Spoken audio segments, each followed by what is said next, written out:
Hey everyone, welcome to the Bark Knight Podcast, where we shine a spotlight on the world of film and TV through news, reviews, and in-depth discussions. Today is our Sci-Fi Classics episode, Volume 3, featuring The Abyss and Interstellar. So be sure to follow, like, and leave a rating. Wherever you're listening, it helps keep the reels turning. So how the hell you guys been? It's been a little while since we got on here. I've been good, my friend. Been good. Yeah. Been soaring high and diving low with these two movies. And in general, I think too good. Because I'm a Sabres fan, I have the highs and lows. Oh, man. Yeah. We'll get over that eventually, but we're here to talk about movies. Yeah. Oh. Dan, quick check-in on these. Mm-hmm. Had you seen The Abyss before? I had seen it when I was younger. I believe it was one of the VHSs my great aunt had at the time, so I watched it a bunch at her house when I was a kid. But probably since I turned, I don't know, probably 10 years old, I hadn't seen it since then. So it's been a very long time. But you had never seen Interstellar, I had not, right? No. All right. And Paul, for you said you had seen The Abyss, but not in 20 years, right? It's been about 20 years since I've actually sat down and watched this movie. I've got bits and pieces of it, but not straight through. It was enjoyable. I liked it. It was great. Cool. I don't know why I haven't watched it straight through in 15 years, but 20 years. It's great. I've seen The Abyss a ton of times. I saw it first as a kid, and then when the 4K Blu-ray released, I don't know, 3 years ago or whatever, I bought that, and I've watched it maybe 3 times since I bought it. So here's that. Boom. It's a cool little guy. Yeah. It's a 3-disc. It's got the theatrical and the special edition on it. So this is from the era of special editions, where they weren't director's cuts, they were special editions. So I've watched this a bunch of times. This also has a deep dive behind the scenes thing on the movie. Have either of you seen that? Tons. No. So I will say I highly recommend that. So I didn't watch it going into this, and I really, really, really wish I had, because it would have been fresh on my mind. But I've seen it a couple times, and it's very good. It's like 2 hours long or something, and it's got a ton of interviews and things like that with the cast. And you get to see everything that went into this and how they filmed all of this stuff. And it's a really, really, really interesting view into the behind-the-scenes making of the movie. So I highly recommend that. Okay. James Cameron is so good at filming what he's filming. All right. I love all of his behind-the-scenes stuff for Titanic. He did a great job with all the stuff with Avatar. So I think James Cameron is one of a kind. I would just wish that he'd get the hell out of the Avatar universe. But we all do. This is, it's about time, man. I haven't seen the behind the scenes stuff, but I imagine I've listened to a lot of interviews with Ed Harris where he's just talking about this movie. He's like, I'm really proud of being in it and going through all the stuff. And he was like, it was exciting and dangerous and crazy. And you can totally see that on his face. He gives a great performance. Yes. Yeah. One of the things you see from his from the behind the scenes thing is that I think it was all very fresh in his mind at the time, because in the documentary he very much is not into it. Yeah.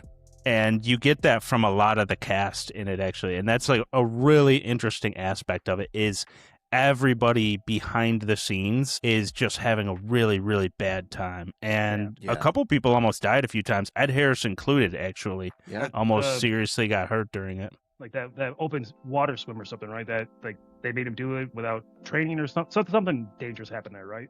Well, so the whole thing with the movie is and so it's basically they bought this giant tank and built the whole set in it. And then what they did was they put these little floating balls on top so that it blocked out all the light, so that you looked like you were deep in the ocean. So they're not that deep in the ocean, but you can't see anything down there is the problem. And so in order to maintain the cinematic nature of it, they had to do certain things like, not having as much light. And so people would get lost, Yeah. Or I think Ed Harris had an issue with getting lost, but also he had like a malfunction with his equipment, I believe it was. But when he went to get a new one, he couldn't find the guy. Okay. It was something like that, if I remember correctly. And so there was a ton of stuff like that happening. What's funny about it is Michael Biehn is actually the one in the cast who he talks about how like everybody's just having such a bad time, but he's just enjoying it. He's just loving life while he's doing all this. That sounds And like him. yeah, so he's the one that seems to be having just the best time, which is interesting because this is his third collaboration with James Cameron, because he did Terminator, then he did Aliens, and then he did this. So Yeah. Interestingly enough, they didn't collaborate after this, although I did just see the other day that James Cameron was on Michael Bihn's podcast, and he was talking about how he wanted to get them back together soon. So we'll see. Yeah.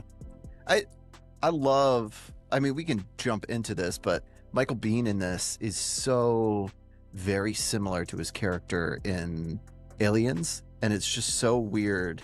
I mean, he's not crazy like the character that he is in Abyss, but they're very similar, and it's just really weird to see one like exalted as a hero and the other exalted as a villain. I was gonna make a point of that too, that in Aliens he's this kind of hardcore Marine, and in that setting he's the hero. Here he's very much the bad guy, the main bad guy. Yeah. And they do the whole, I assume we start with the Abyss, right? Yeah. And Yep. they do this whole thing about how like, oh, diving madness or whatever they call it in the movie, and you see it like he does that whole thing at the very beginning where he tells the girls like, oh no, we're trained, we can do this, blah blah blah, and then immediately you see his handshake and he goes to get his bag. You're like, oh, you're not that ready for this. So they use that as kind of like a reasoning for his psychosis, but yeah, he does a great wide eye psychopath in this. Yeah. Yeah, he's great. This movie also was one of those movies where when I saw it when I was younger, there were a ton of other movies like Independence Day and Mars Attacks, and this movie, The Sphere, was another one where they all just kind of played all the time on TNT, TBS, Sci-Fi Network, just on repeat all the time. And so the concepts of those movies are wildly different, but every time that I watch one of them, I kind of think of the others, because they all just played in close proximity of one another. And the thing that always made me feel different about The Abyss than all the other movies was how claustrophobic that this movie feels all the damn time, in spite of it being set in the bottom of the ocean in this giant expanse of an area. It just feels so tight, so claustrophobic, so like constantly threatening.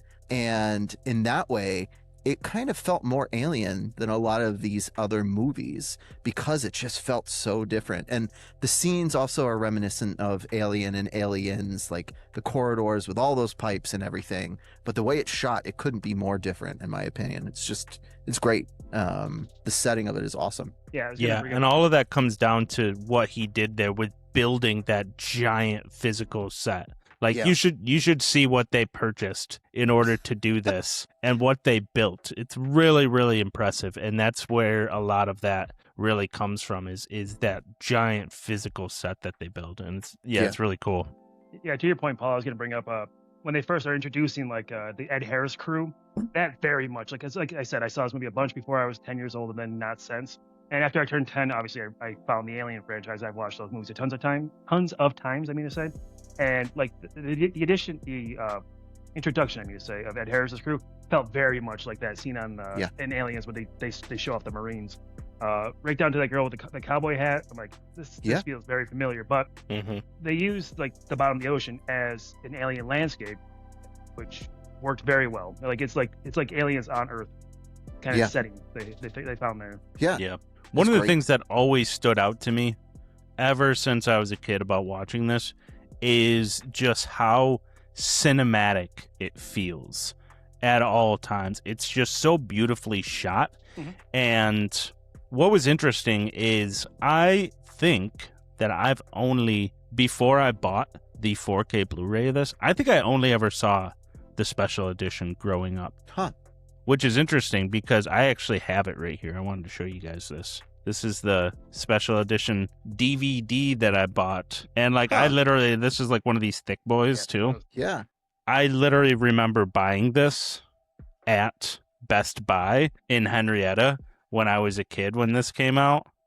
And it's got a pretty cool disc on it too. Look at this thing. That is nice. Yeah. Well, that's cool. Out here showing people your disc pad. Oh, It's got a little book in it too. that's nice.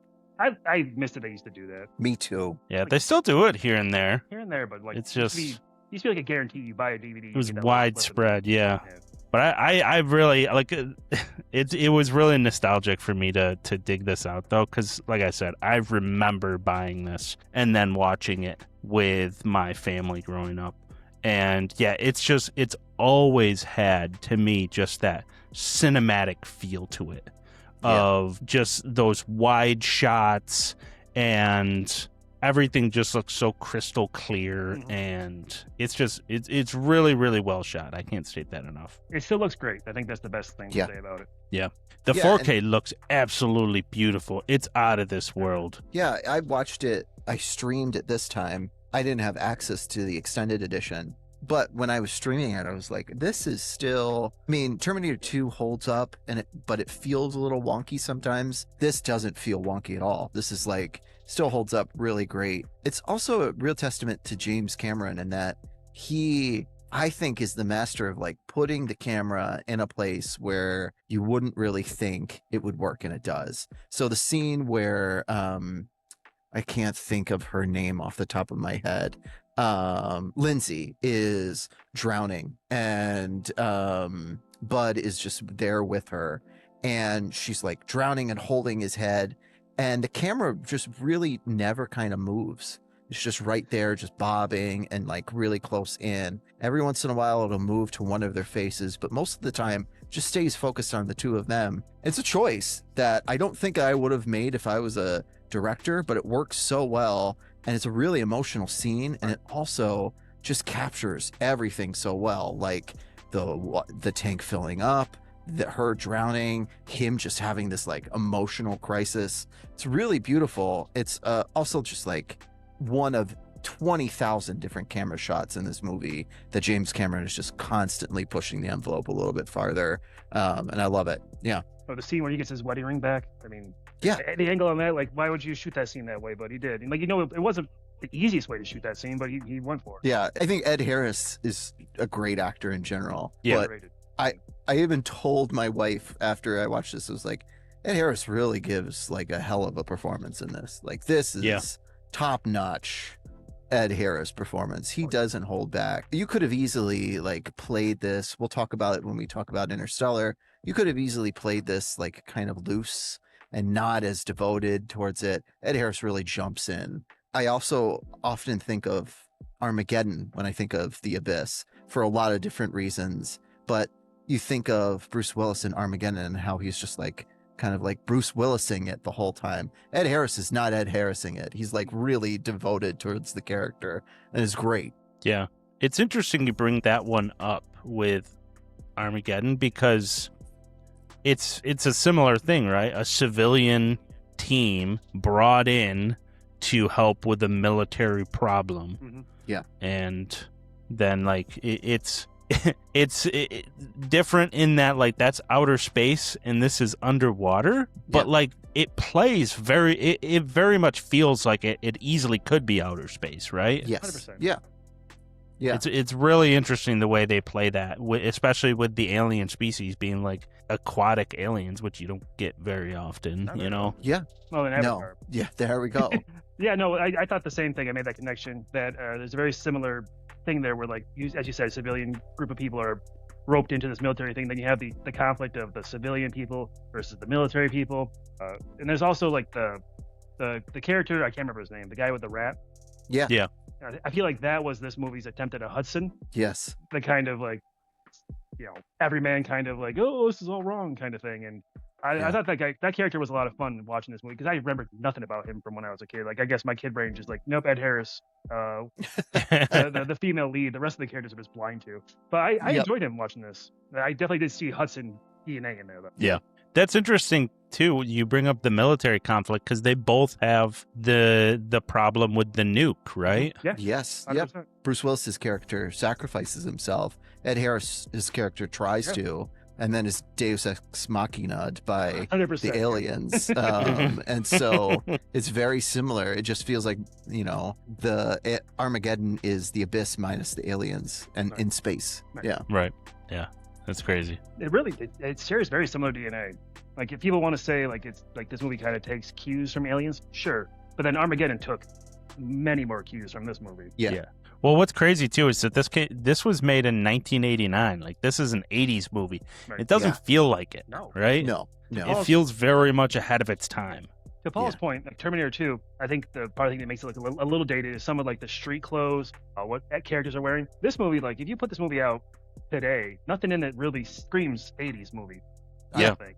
Yeah, there's no huge chronotopes either because they're like so secluded at the bottom of the ocean that there's nothing that really points to it being set in the 80s. So you don't really think like, oh, this is something that can only happen in the 80s. Maybe the technology being dated, but even so, like, I don't know if it's that dated for a rig at the bottom of the ocean. Like, right. Maybe you have something like big and bulky like that in order to do stuff at the bottom of the ocean. So it doesn't feel like it is set in the late 80s. It feels like it could be set contemporaneously. So, yeah.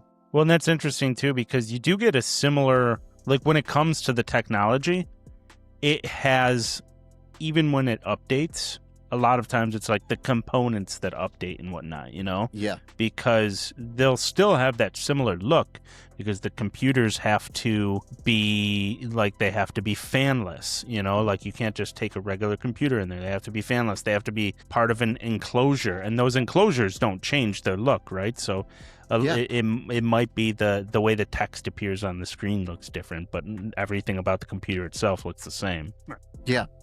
That's a good point. I think the weirdest thing for me about all of this is just seeing, like, I think there's a prettification of Hollywood, especially when it comes to sci-fi. Like, everybody looks beautiful. Right.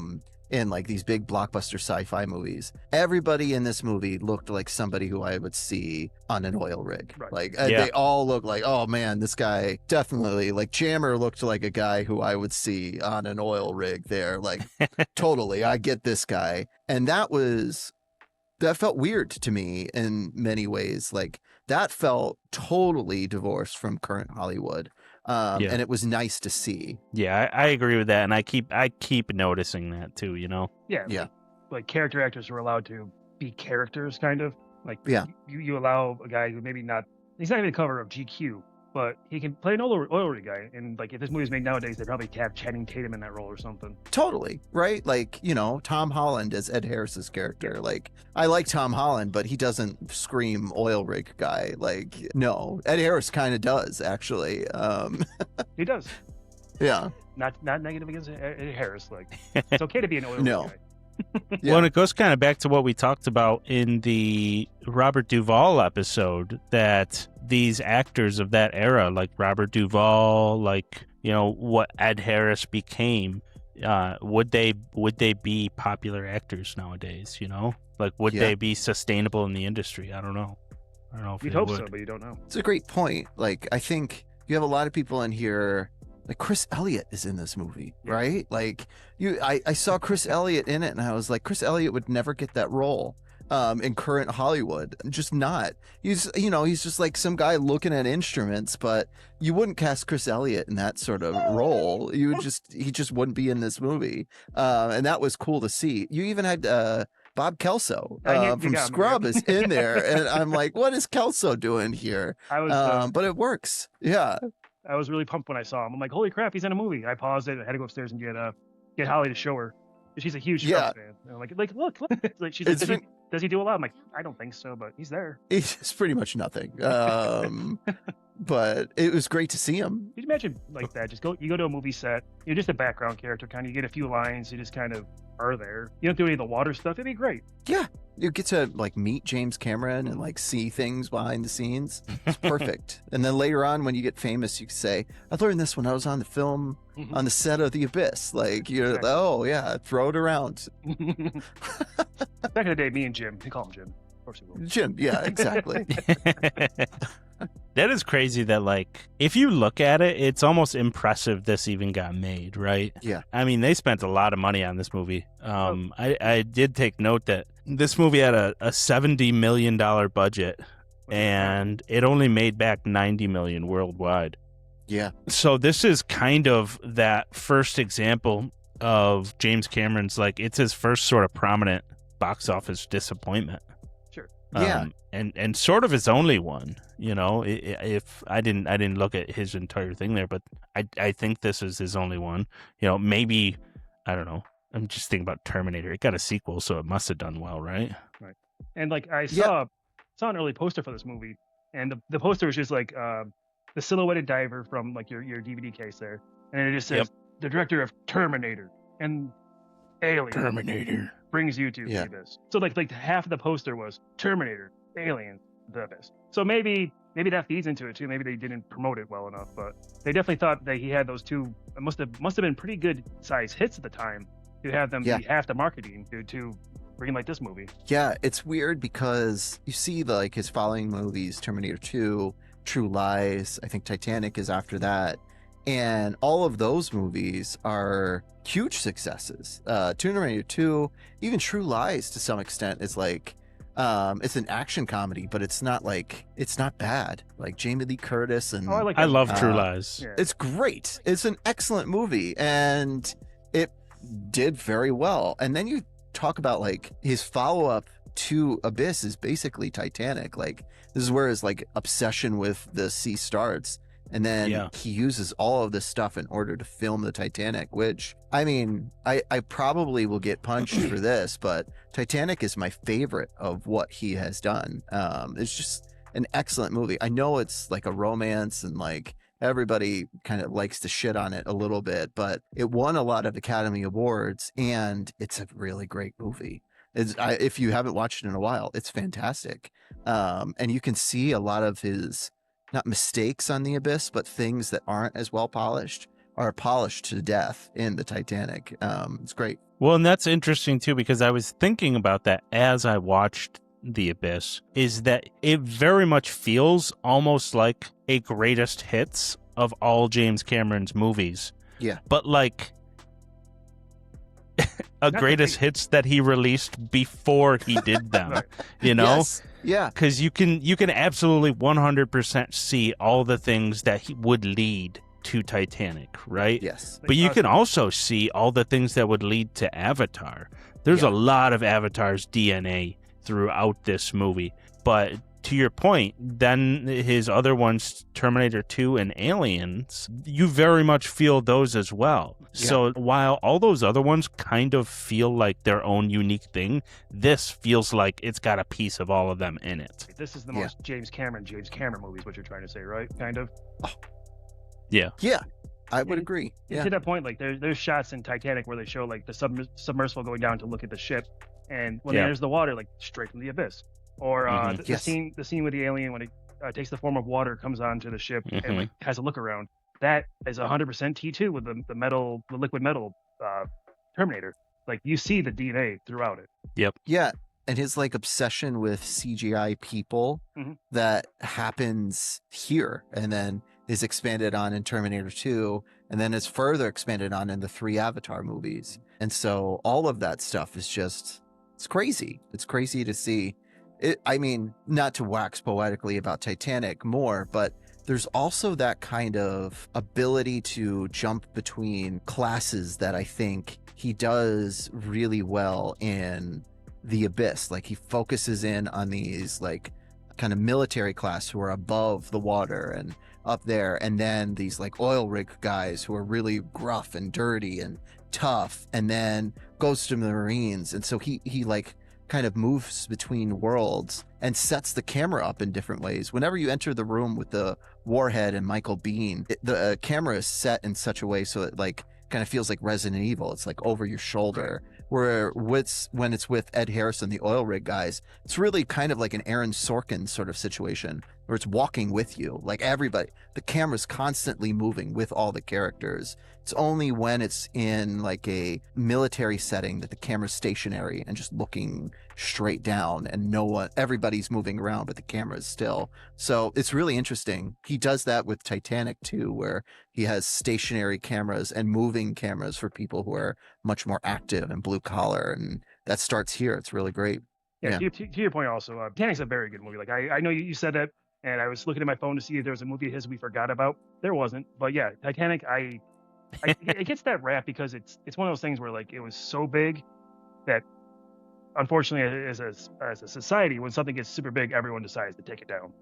In some way, like everyone will find like the MCU, perfect example, like good enjoyable movies, but then all of a sudden everyone just starts tearing them apart for like slight little things. And I think that's what happens with anything successful, unfortunately. So yeah, wanted to just throw that out there. Yes, it is a very good movie, and I do kind of plan on watching it again, but I just haven't got to it quite yet. Yeah, I haven't seen Titanic in many, many, many years, but I did see it 3 times at the movies, so I enjoyed it as well. My sister used it as a way to hang out with her friends. Like in order to go hang out with her friends, she had to take her little brother. So I got dragged to that movie 3 times with her. that was something. But I got to see Kate Winslet, so I was happy. Yeah, exactly. I think that's why all the boys went to see it. It was for Kate Winslet. But then afterwards, you're like, oh, I learned a lot about filmography on this too. Did you see the guy hit the propeller? So cool. It was crazy though. Like when Titanic came out, everybody was like competing for the number of times they could go see that movie. Yes. You know, it was one of those movies. It was insane. And like you don't 3 hours. really get that anymore. No. The word phenomenon gets thrown around too much. That was a phenomenon. It was long too. I just felt I remember going to see it and being like, this is like 3 hours long and loving it. And then I've seen it, more than a handful of times since then. And there are parts where it drags, but not to a significant point. And any movie that has Billy Zane in it is just excellent, in my opinion. I love Billy Zane in general. He like hams up that whole movie in the same way that I really enjoy Ed Harris. And this is like a thing that I think James Cameron does really well, where he gets somebody in his eyes and he's like, I'm going to work on you. Kind of like how Ridley Scott does with his actors, like how he did that with Russell Crowe in Gladiator. He's like, oh, we're going to work really fucking well together. Here it's like Ed Harris and James Cameron, even though I think they had kind of like a tenuous relationship, it worked really well. And I think that kind of friction played into a really great performance here. In the same way, I think all the work that he did with Billy Zane in Titanic worked out really well too. Yeah, he's so schmarmy in that role in Titanic. Oh, great. One other thing it's worth mentioning, since you mentioned Marvel, is the guy that did the score for this is Alan Silvestri, who did the score for the Avengers and Avengers Endgame, but also he did Back to the Future. Yeah. And I knew I had to look this up while I was watching it, because there's a scene where all the military guys are getting off the helicopter, and there's like it's like, military style drums and the same sort of military style beat. And I was like, man, this feels just like Predator. And he also did the score to Predator. Of course. That's and crazy. So if you compare the 2 scenes of like the beginning of Predator, when Arnold and his team are getting off the helicopter, to the scene here of Michael Biehn and his team getting off the helicopter, it's this. I bet comparing both of those, you'd have damn near the same thing going right there. They're like, That's hey, crazy. when he needs to forget off a helicopter, he's like, I got you. This is my bag. That's crazy. Yeah, I can't imagine being the guy. He also did Who Framed Roger Rabbit. Like, Yeah, he's done a ton. That's crazy. Fern Gully. Ooh, sorry. That's a normal Yeah, He reaction. did Judgment Night, the one that we did in the Yeah, the Emilio movie. the under scene episode. And he did Contact. Contact. That was the other one that I was thinking. Yeah, he's the Robert Zemeckis guy, and so that kind of makes sense. Well, speaking of Contact, we haven't really talked about it. Like, the aliens in this movie, I guess the question that I'll pose is like, do they feel tacked on, or do they feel kind of central to the plot? Because there are times to me where I'm like, it just feels like ancillary stuff. It doesn't feel like it's like needed. And then other times I'm like, it definitely feels needed here. So, I mean, how did you guys feel when you were watching it? I hadn't really thought of it that way, but now that you mention it, I can certainly see it. Like, if you take the aliens out of it, you just have that sub go down. You have the Michael Biehn character lose his mind because the deep water sickness, or whatever the heck they called it. Do the aliens impact that story? I don't know if they do that much. Like, he sees it and he freaks out, and that's why he decides to drop the nuke. So, Yeah. But like, he could have just had that freak out without them, I guess. Right. But they add to it. I say, that's a good point. I didn't really thought about that. I think the movie could exist without them, but I think the added mystery really helps it. Yeah.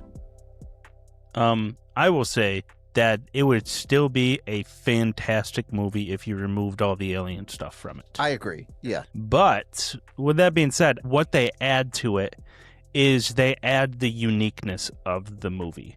Yeah. When I like those scenes, I remember seeing those scenes as a kid of like the water alien coming in. That is probably one of the signature scenes of the movie. It's what makes the movie unique. And so to that end, I do think they are sort of a necessary part of it. I think it is to its benefit that they're almost like this mysterious factor that drifts in and out of the story, because it doesn't make it like that central the entire time. It's like this mystery that's going on there. And I really love movies that kind of have like a lot going on, you know, like it's that similar conversation of like, hey, if you look at Sinners, if you remove the vampire stuff from it, is it still a good movie? Yes, it's still fantastic, but that adds a uniqueness to it. And in a similar way, until in Sinners, until they become right in your face, you know, they've taken over everybody at the juke joint, and up to that point they've kind of, you know, just ducked in and out of the plot. So I think that they are a necessary part of this because they bring a signature flair to it, I guess. That's a really good comparison. That makes a lot of sense. That they are similar to that the vampire aspect in Sinners, where it's not.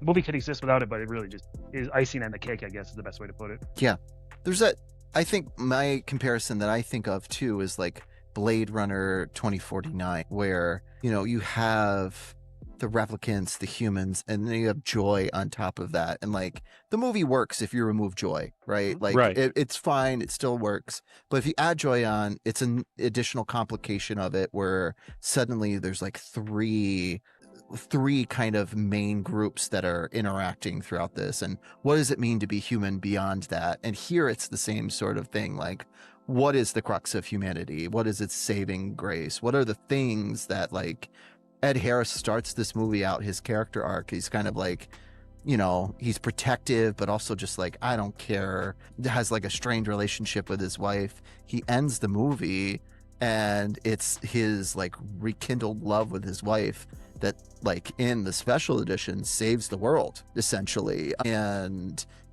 like the normal edition saves his life. And so, and that doesn't happen unless you have a third party looking at it from the outside and like passing judgment and evaluating in that way. So I think it works. It has to work.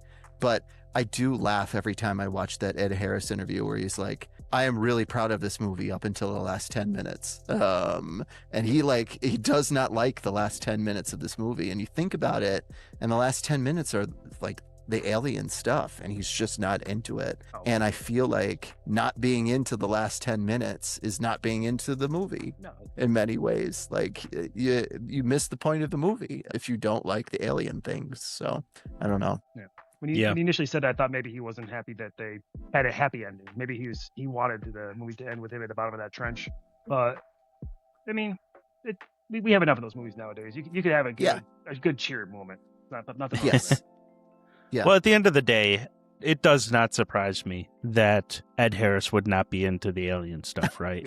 He's very much, he seems like a meat and potatoes guy. I kind of agree, yeah. You know, like, that's why he does so many Westerns. Like, yes.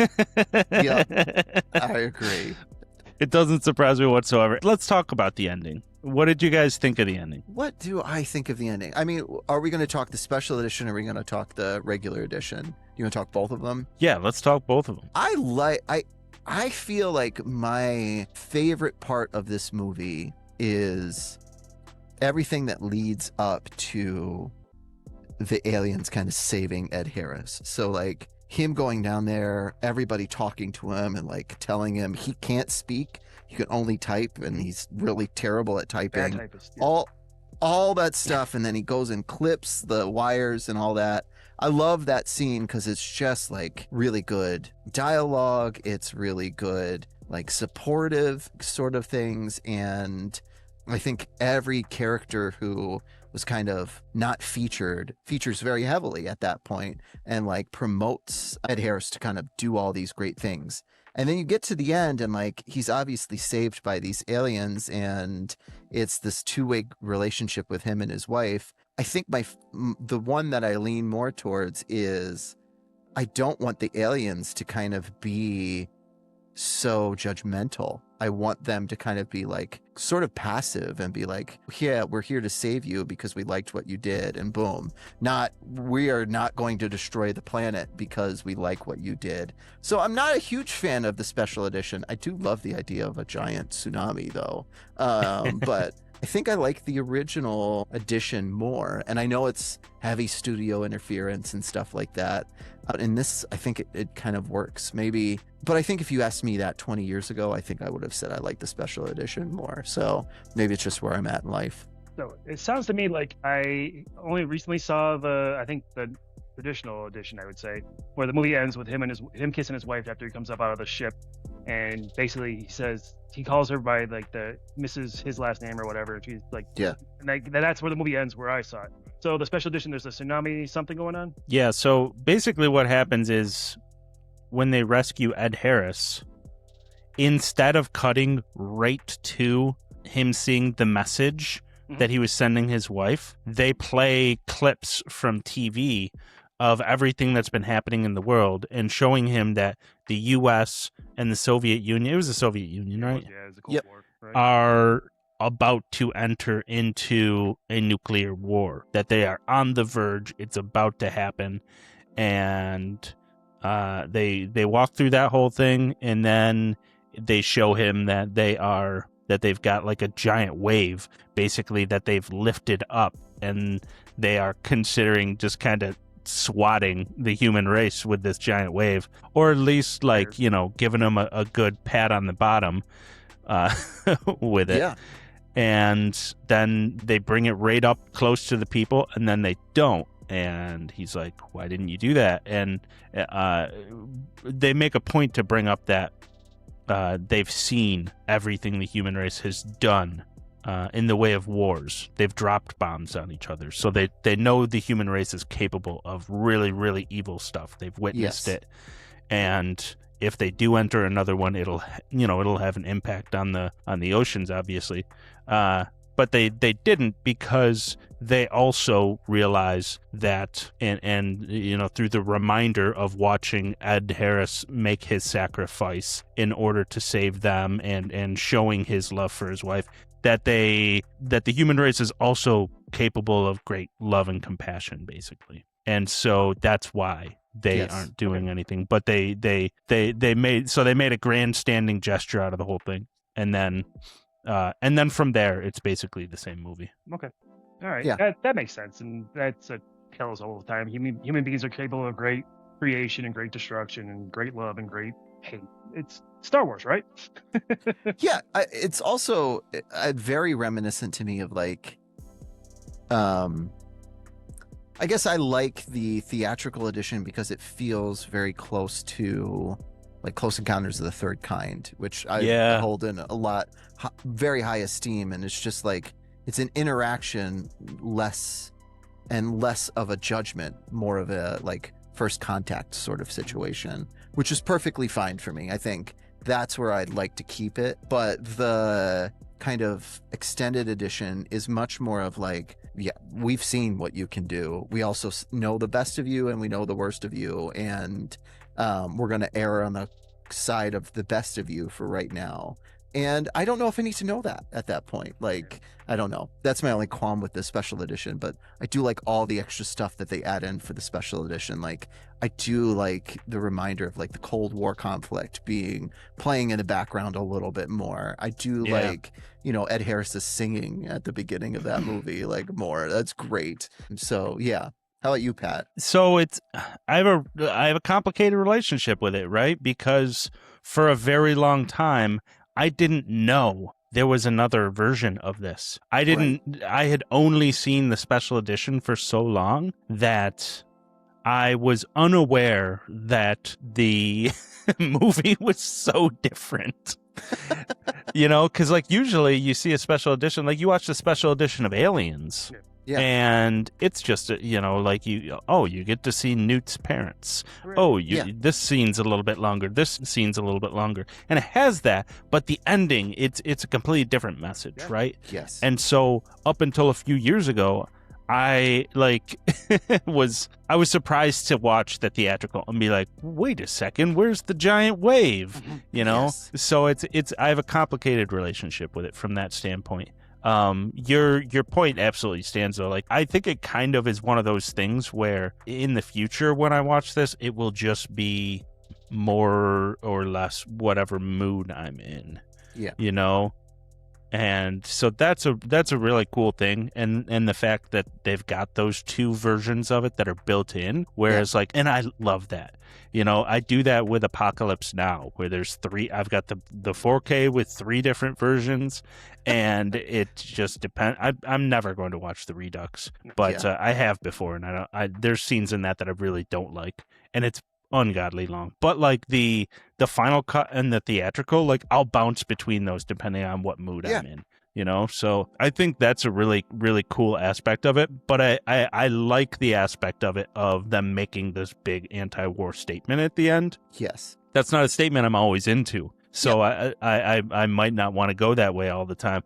But like I do think it's interesting when you see it in the context of, just like you said, they were in the middle of the Cold War at this point. And they were also not too far removed from the Vietnam War, which was a 20-year conflict that ended only 14 years before this movie was made. So that's like if we had witnessed a war last from 1992 to 2012, and we're just watching this movie now, and the Vietnam War was really bad because it involved everybody in the draft and everything. So it had a huge impact on society. So that, viewing all of this in the context of that, I think it makes it a really interesting statement to make at the end of this movie, especially after you've built a pretty you've built this movie around the plot of it, of a nuclear sub, and there's a military aspect to it, but the message of how military fits into all this, it's an interesting dynamic of it, I guess. Yeah, they mentioned the Bay of Pigs a couple times, I think, in it too,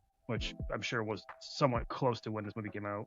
I don't know the exact timeline, so forgive me, but yeah, it was a very different time for sure. Yeah. I mean, in terms of an anti-war statement movie, it definitely fits that. In terms of like a first contact movie, which is what I tend to want it to be, I like the theatrical version. But I think your point stands. Like the mood that I'm in will dictate what one I'm going to watch. I've seen both multiple times, and I don't know. I have to ask my wife, like, which one has she seen more recently. But I remember when we were talking about it, she was like, the ending felt weird. And I want to know which one she's talking about. Like, which ending felt weird here? Well, I guess that is that part of it, right? It's like the theatrical, it is very much a Close Encounters of the Third Kind ending. Yes. Yeah. The special edition is like Close Encounters of the Third Kind meets like The Day the Earth Stood Still. Exactly. Yes. Very much. I think that's a great comparison. That's a great mashup. Yeah. Well, I'll have to watch the other version at some point then. Yeah, you should. It's definitely worth watching. Yeah. I looked it up online, and people are damn split on it. Whereas like some movies are like, oh no, you watch this one or you watch this one. With this one, it's very much what your taste is. Okay. This is the start of James Cameron, like him being a filmmaker and then creating the things in order to do the things that he wants that then change a different industry. So like in Titanic, he famously created all of these like in underwater submersibles to be able to like film and see the Titanic. Here he did something similar with all of those like helmets that were like essentially like revolutionizing underwater diving. So he like invested in these helmets in order to do specific things. And whenever anybody asked me like, what are your favorite directors? I always put James Cameron up there because this is the type of stuff that like in the 50s when people were like just starting to film like crazy car chases or like giant explosions or like Charlie Chaplin with like forced perspective stuff. It's those kind of directors that really influenced the way in which you saw movies later on. And James Cameron is doing that here in like almost every one of his early movies, all the way up and including Titanic and then Avatar. Like he constantly like tries to create something and then push the envelope a little bit more with what he is. And so I just wanted to bring that up because I think this is like another kind of medal on his chest of like great filmmaking choices, him creating these awesome things. He had that giant tank that I think famously leaked, but also he like when he created it and like put everything into it, like you were saying, like it was the first of its kind. I think Waterworld tried to do something similar to like disastrous effects. The last thing I want to say about the movie is that I did not enjoy the rat and the basket scene. That went on too long. I was feeling uncomfortable. I was squirmy. Other than they had to do that to introduce the idea that water oxygen thing. Ida Harris could do the deep dive later on, but I believe that was real. I bet it was. But, I believe so. I believe two things: that not only was that scene real with the rat being underwater, but I think the technology they're talking about, that liquid that they use where you can breathe underwater, I think that is real as well. Yeah. Like I think that entire demonstration is actually like legit. I did not enjoy it. Yeah. But I'm not supposed to. Yeah, it's a real thing. And I remember watching it and seeing the rat being like, Yeah. and Exactly. like, I was like, oh gosh, this is awful.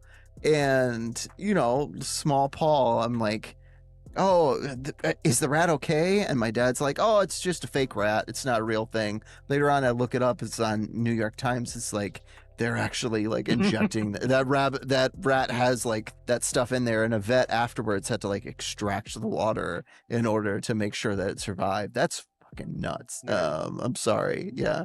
They might not have Peter would probably have a field day with that nowadays. Oh, definitely. They just CGI that. That's Yeah, it. They would. Yeah. Well, and so that's an interesting point about the CGI and everything. I guess that on all this technology, on all of it, this movie's aged extremely well due to the fact that they are using so many physical sets. Oh yeah. And actual like physical technology. So it all looks really, really great. I think the only thing that looks aged is like the aliens, basically. But they very much look like of their time. Mm-hmm. Yeah. And they look unique. And so when it's kind of the same way like when you look at the, Steven Spielberg movies with that same style CGI, that early CGI, it's done in a way where it comes across kind of charming, right? In the way where it's not like super fake looking. Like it's fake looking, but like it's that unique style of like the 80s CGI basically, right. Like the ghosts in Ghostbusters, It looks fake, Perfect. but it's not like Scorpion King. Totally. Yeah. Yeah. That's going to be our like go-to. Yeah. Like Matrix 2, like, when they're fighting all of the different Mr. Smiths, Agent Smiths, like, oh gosh, that looks awful. It doesn't look like that. It looks great. A bunch of gumpies out there. Yes. Oh, At the time, when I saw it in the theater, I was amazed by that, but you're right. me too. It looks quite bad now. It looks awful. All right, we got anything else for The Abyss? No, I thoroughly enjoyed it. I should have watched it more frequently in my years since seeing it as a kid a bunch. I remember liking it as a kid. I don't know why I didn't go back to it. But yeah, I'm gonna try to pick this one up. I think is my where I end up on it. Like, I thoroughly enjoyed it, and I was glad I watched it again. Me too. It's been a while, but I really enjoyed it. Yeah. Nice. Yeah, I was like, I'm gonna make these guys watch The Abyss. Good call. All right, so next up is Interstellar. So, a dystopian future where Earth has become near uninhabitable. A team of astronauts embark on a mission to find a new home for humanity. This one's directed by Christopher Nolan, and it's written by Christopher Nolan, but it's also written by Jonathan Nolan. Something I wish we were seeing more of nowadays, because a note I have always taken is that my favorite Christopher Nolan movies were always written by him and Jonathan Nolan. Yeah. So, love to see more of that. I did not know that. Yeah. So, Dan, Mhm. what'd you think of this one? What are your initial thoughts? We can go kind of topic by topic on different things about the movie, but having watched all of these, so this is the last movie of our 3-part Sci-Fi Classics series. So you've seen all of the things that led to this movie. Right. Yeah, of course. So, as you said, it's sci-fi, especially it's kind of it's a contained kind of world, right? You know what I mean? Like, you don't get too many. Like, I know this year we got Project Hail Mary, and that's probably going to enter into the zeitgeist here of great sci-fi. But let me be honest, why I didn't watch this movie for the longest time, and it's going to be very, very petty. I do not love Matthew McConaughey as an actor, and at the time this movie came out, it was like my highest point of just fed up with the guy. I don't know why. I don't know what rom-com came out I got dragged to that I was just like, I'm not watching that. But that was part of the reason why I didn't watch the movie for a long time. Then I found out it was long, and my brain at the time was like, oh, I'll put it off, and I'll get to it at some point. And then, we've all been there. You just don't get to it. Sure. But yeah, watching it, I understand why it's so highly regarded. I get it. At first, I put it on way too late on last Friday night because I couldn't sleep. And I was watching it kind of low volume because Hal was sleeping. And I could not hear. I had to put closed captioning on to hear the. Yeah, no, this is a wrong say, movie to do that with, buddy. You could not do that. Like, that's the wrong movie. So yeah. That was a mistake. And then the next day I restarted it, and then when I restarted it, I got into it. I got into it 100% after that point. Yeah, great cast, familiar kind of premise of Earth's dying. We got to figure out a way to save it, like a lot of great sci-fi has. Visually stunning. McConaughey's okay in it, but the rest of the cast is fantastic, I thought. And I get why it's so beloved. I'll say that I don't know if I would go back to like that over the other movies that we've seen so far. Maybe it's a recent thing. I gotta let that one marinate in my head a little bit more. But I thought it was very good. I get the hype. I don't want to say disappointed, but I just like I get it, but I thought like it was all right. I kind of enjoyed The Abyss more, I'll say. How about that? There's nothing wrong with that. Yeah. I will say one thing. This is a movie that gets better every time you watch it. See, that's what I was wondering. Because is it like... You understand certain aspects of it more and more and more. And what you're feeling right now, it would not surprise me if I felt that way coming out of it. Of like, oh, okay, that's what it was. But like, I swear to God, now I watch this movie a couple times a year, times, and like Sarah, it was just like a few weeks ago. I was like, you know what I feel like watching? She's like, is it Interstellar? And I was like, it is Interstellar. So it's one of those, huh? It is. It really, really, it will just age on you because it's so complex that I think you just there's so much to sort of comprehend that is going on, especially when you get to like the Tesseract stuff, which like it would not surprise me if that part of it is you kind of bounced off a little bit, because the first time you see anything with the Tesseract, it kind of takes a lot to wrap your head around it and kind of wrap your head around how that impacts the entire movie. And you see sort of the threads that are laid for everything every time you watch this movie again. And it becomes sort of one of those things where, just like Inception, just like John Carpenter's The Thing, you really, it becomes a little bit of a puzzle that you feel like you're kind of working out more and more and more every time you watch it. But like, there's just so much to appreciate in how well crafted this is. So I was actually going to tell you should watch it multiple times before our episode, but Yeah. I knew that was probably like, It's oh, tough. I don't know if I can give him that homework. But but over time, I highly recommend you keep coming back to it, because you really, I think, will appreciate a lot more on each one of your rewatches, because you won't be approaching it from a standpoint of figuring out the mysteries. You'll know the mysteries, but you'll be trying to figure out how they all work together into this complex machine of a movie. I understand that makes 100% sense. The movie is dense, and I think to its detriment too. Like, I knew of the Tesseract before I watched it. Like, it's part of pop culture. Like, everyone's I've seen the memes. Yes, I've seen the Yeah. memes. Like I knew that was coming. So I think maybe to the movie's detriment, as I said, like I knew that's where it was going. So I'm just like, just get there, But that's not the movie's fault. That's me and the way that modern society is. But I think you're right. I think the more I watch it, the more I'll appreciate it. Like I did appreciate it. Like, it's beautifully shot, and it's Christopher Nolan, like 100%, as you said. And it was very good. I did have a good time with it, but I'll have to watch it more. I think the first time that I watched it, it was just kind of like a brain bleed. So it's like, it's beautiful. This movie is gorgeous on every single level. Like, even down to like the farm setting and like the dust clouds, like that's beautiful. Then you get to going out in space and like traveling past Saturn and going into the wormhole. That's beautiful. The whole wormhole scene, gorgeous. You get to like the water planet, and you're like, this is crazy. This is like a gorgeous, beautiful movie. You get to Matt Damon's world. That's crazy. That's awesome. Then you get to the black hole. Again, unbelievably beautiful. Like, so this movie is just like constantly hitting you with like beautiful images. And so the first time I saw it, I remember walking out of the theater being like, what a gorgeous movie. I don't know what the fuck happened. I have no idea what's going on in this movie. And so you go back the second time and you watch it and you're like, oh, I pick up on some of the plot pieces. And then intentionally, I think, like, that whole fifth dimension scene where Matthew McConaughey is doing stuff is meant to confuse you again. So that you go back a third time and you're like, oh, that's what's happening here. And like, this fits here and this fits here. And like, oh, I get it now. And so every time I go and watch it, I'm picking up new things.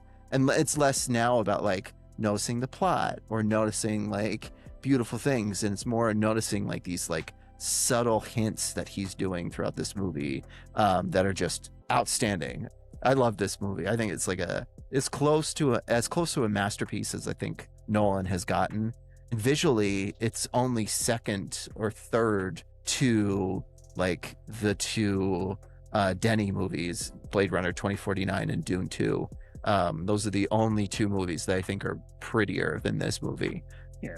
Did you like the Michael Caine plot twist we'll go with? Yeah, I mean, I think that the Michael Caine stuff works really well because I think you have to kind of like how Matt Damon's character is there to kind of have a foil to Matthew McConaughey's character. Like, Matt Damon is like afraid of death and so is very selfish and like tries to escape and gets out, which makes Matthew McConaughey's like sacrifice that he's going to go into the black hole all the more powerful. In the same way, like Murph having Michael Caine being like a person who is just like the Don Quixote and is just like going around in circles intentionally misleading people in order to give some sort of false sense of hope. It makes Murph's like grasp of hope so much stronger. So I like Michael Caine's character in that way because it enhances like Jessica Chastain's like drive throughout all of it. So, and you understand his motivation a bit more on each watch as well, because on one hand you think, why would he even do that? But like, as you watch it more and more, you realize why he's doing it. And it's just like you said, it's because he's trying to give hope. He's trying to give a job to all these people here to try and give some hope and basically give them something to do. But also there's the fact that like Murph doesn't succeed in her mission to do all of this without the miracle basically of her father and the Tesseract. Yeah. And I think that concept was just too far outside of Michael Caine's character's realm of possibilities for him that could happen, that because it really is, it's basically this impossible thing that he's done. And so you realize on rewatches sort of like how, like, okay, it's shitty, it sucks, but like there is a motivation there. It's not what I would have done. Probably I would have tried to actually solve the problem.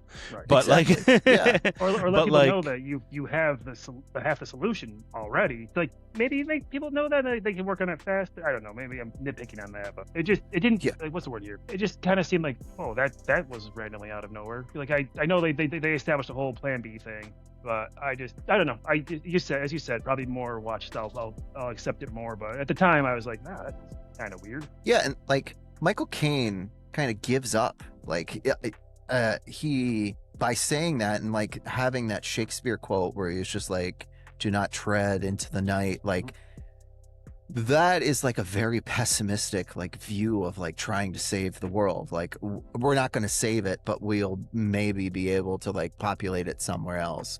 And that sort of pessimism is the exact opposite of Murph's like constant optimism. Like dad's going to return home. I don't really believe that he will, but in some places, like I have this feeling that he's going to. I want him to. I need him to. And then she's like, oh, he's been here all along. And so Murph is like the exact opposite of Michael Caine in this, where it's just like this like blind pessimism in Michael Caine and this blind optimism in Murph. And it's really great to like watch those two characters be in proximity to one another, but like have two totally different trajectories. I was getting like goosebumps as you talked about that, because all of that is what leads to that ending scene where he finally is reunited with her, and she's basically on her deathbed, but she's still saying, nobody believed me that you would ever come back, but I knew you would. Yeah, exactly. Yeah. And it's great because her, like, she is the central character of this whole movie, but in many ways, like on your rewatches of it, you'll see Matthew McConaughey's character is like he doesn't really change much, but it's all the people around him who kind of change. Like at the beginning of this, he's kind of hesitant, but not really. Like he's always the same sort of dude. And it's just our perspective of him that changes as we watch this movie. Like once you get to Matt Damon, you see this like selfish asshole of like a dude who like basically like he gets so afraid of death and so afraid of failure and so afraid of like not being able to save everybody that he like decides to tank it all and like be selfish and do his own thing. And it's at that moment that I think my view of Matthew McConaughey's character completely changes. Like Cooper is suddenly like a real big hero in my eyes, because you see the exact opposite of what he is. And that's awesome. I think that's like the most poetic and beautiful part of that. On my first watch, I hated the Matt Damon part of it. I thought it was like, that's the shittiest part of this whole movie. Like on my first watch, it's like, I hate that character. I don't really understand all of this. I think it's just kind of shoehorned in. And now it's just like the kind of fulcrum of what the whole movie stands on. And yeah, I love that. I think it's just like really well written. Yeah, selfishness is what that character Yeah. simplifies. Because he sends out his data incorrectly to make them think that his planet's the one to go to, so someone will come and rescue him. And it's just like, screw everyone else, I'm gonna live. Is that? Yes. And that's gross, but that's what you're supposed to get from that character. Which I think almost immediately as soon as I saw him, I'm like, they're not gonna have Matt Damon here for like without a reason. Like he's gonna be made into the plot somehow. And of course, it's not like a huge cast either. I don't mean that, but he shows up later on in the movie. Like, why would they have Matt Damon here? And then you see why. Yeah, what I think is really, really well done about his character is how they exhibit that selfishness, though. Yeah. Like how when he's walking away from Coop and he's talking about how, like, oh, don't worry, I'll continue the mission. Just you've done a great job. You like he's still trying to be a leader, but he's not. He's doing a bad thing. He Yes. is being evil right now, but he does not see it that way. Right. He's They convinced very himself much he's play not. it where he's convinced himself that he is doing the right thing here. That Yeah. although there is a selfishness to it that he is aware of, that he's like, don't worry, I'll continue the mission, I'll stay here in with my you. own selfish I'll way. keep talking to you. Yeah. Yeah, and I really just I think that's so well done, the way they write that character in such a complex way there as he's leaving. Yeah, me too. I love that. And I like that he's like, I'll be here listening to you throughout the whole thing. Mhm. And then no more than 30 seconds later, he turns off his radio so you Right. can't hear him anymore. And unintentionally, that like leads to his downfall. Yeah. That like, if he would have heard Matthew McConaughey going to get that, he would have been like, oh shit, I I gotta gotta go back and finish my job. yeah, I gotta go back and finish this off. But yeah, just such an asshole of a character that's so well written. Yeah. And that's. Were you the second surprised to see him, Dan?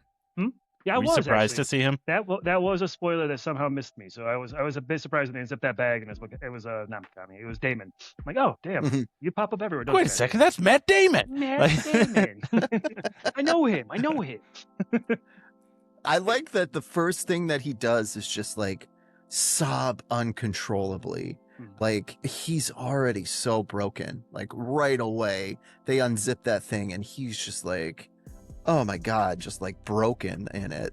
I love that scene. Something like, hope you never are so happy to see a face, he says, or something along those lines. And it's like, yeah, Yeah. okay. Like, I don't even Oh, know yeah. how long was he on that planet? Did they really say in the movie? Like, because I know the time is weird in the planets. It's like 1 year, 1 hour there, 7 years on Earth. Like, I'm not sure how long he was alone, but it definitely made its impact. Well, he was there at least 10 years, right? Oh, there you go. Yeah.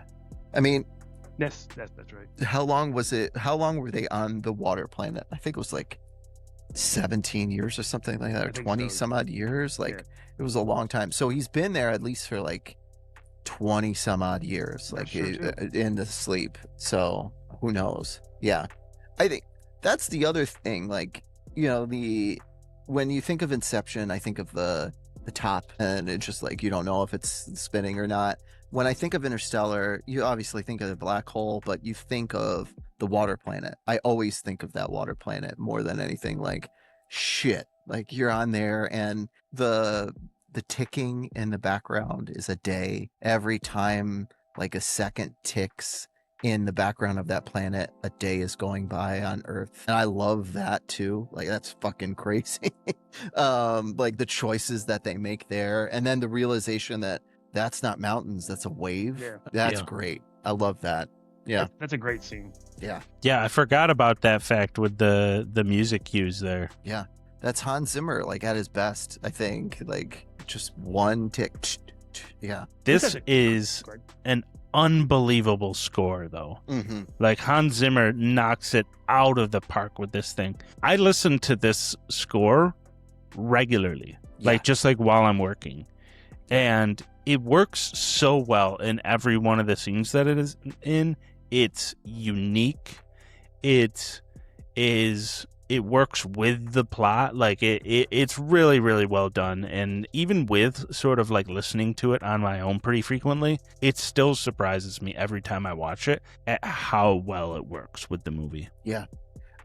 Yeah, Dan, when you said that you were like, oh, I had to like turn this down in order to watch it, I was like, oh God, no. Yeah. Please No. please don't do that. Like, I you was gotta glad I play this restarted at it. you gotta play this at high volume, because I think it's so overwhelming. Like the organs that happen, the way in which I think the score like takes over the voice acting at times, and then sometimes you'll see it'll flip the opposite, where like they're talking and it's just like overwhelming everything else. It's great sound design throughout the whole movie, but the score itself is just it's one of like the top 2 or 3 favorite scores of mine. It's great. And one other thing about that, the water planet, I agree with you. That was one of my favorite scenes of the whole movie, was the water planet.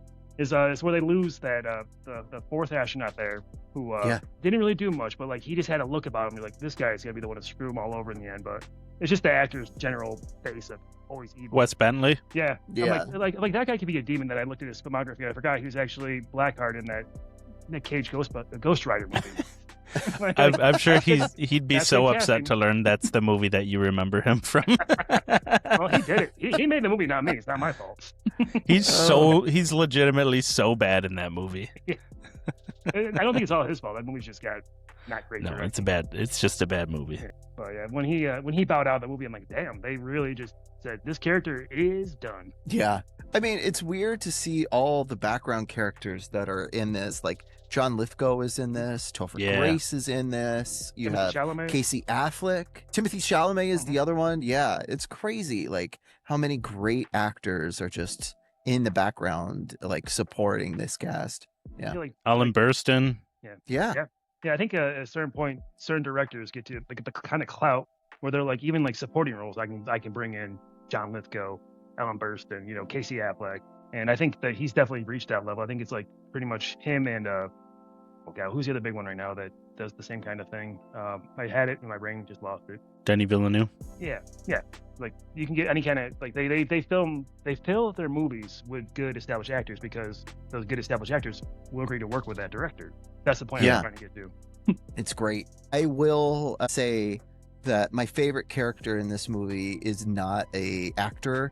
Fucking Tars is great. Yes. I love Tars so much. And the interactions between Matthew McConaughey and Tars, like, why don't we take that humor setting down a little bit? Like, it's great. I love that shit. He's my favorite robot He's great. in cinema. He's just awesome. Yeah.